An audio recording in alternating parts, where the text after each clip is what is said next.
that, I do want to share something with you about Ramadan from the ayah, شَهْرُ رَمَضَانَ الَّذِي أُنزِلَ فِيهِ الْقُرْآنِ. Allah Azza wa Jal talks about Ramadan only once.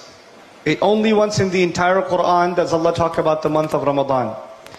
And for Muslims all over the world, when we think of Ramadan, the first thing we think about is fasting. The first thought that comes in my head as we think of tomorrow night we're going to pray Taraweeh, that means the day after that is going to be a very long day. And I'm going to be very hungry and thirsty. So we start thinking about food and drink immediately. But it's incredible that in the Qur'an, when Allah introduced us to the month of Ramadan, He did not introduce the month of Ramadan with fasting. He did not introduce us to this month with Sawm. He said, شَهْرُ رَمَضَانَ الَّذِي أُنزِلَ فِيهِ الْقُرْآنِ. The month of Ramadan is in fact the one in which the Qur'an was sent down.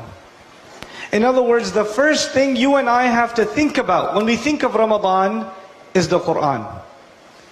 We Muslims, the ones who are knowledgeable and the ones who are not knowledgeable, the ulama and the common people among the Muslims, all of us know that Ramadan is a time to get closer to Allah.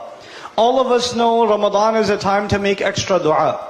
All of us know Ramadan is a time to give up a lot of sins, to make istighfar, to go to the masjid more than usual. A lot of people who normally don't go to the masjid, they start coming to the masjid in the month of Ramadan.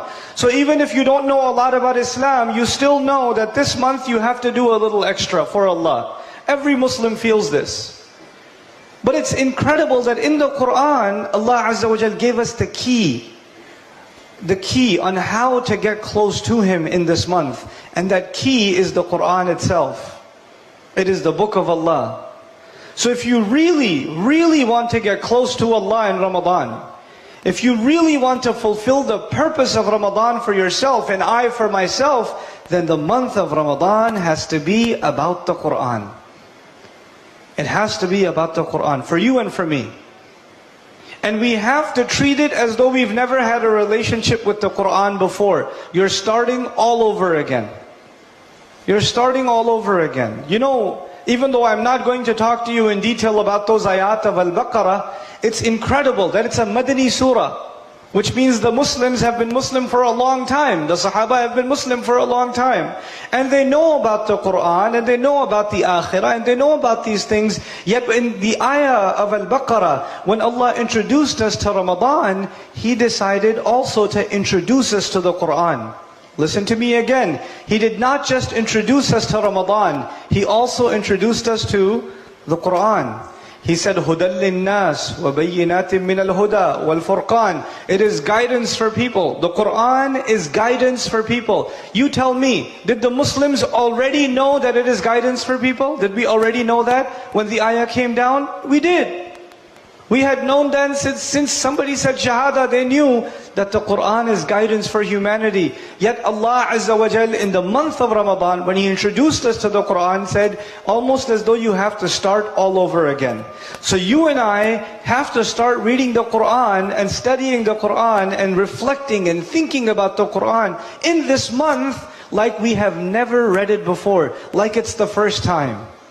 Like it's the first time. And that's beautiful, because you know what? If we did fulfill the rights of Ramadan, if we did fulfill what Allah expects from us in Ramadan, غُفِرَ لَهُ مَا تَقَدَّمَ مِنْ ذَنْبِهِ, the promise of Rasulullah sallallahu alaihi wasallam, that all of your previous sins are forgiven. You get a new start.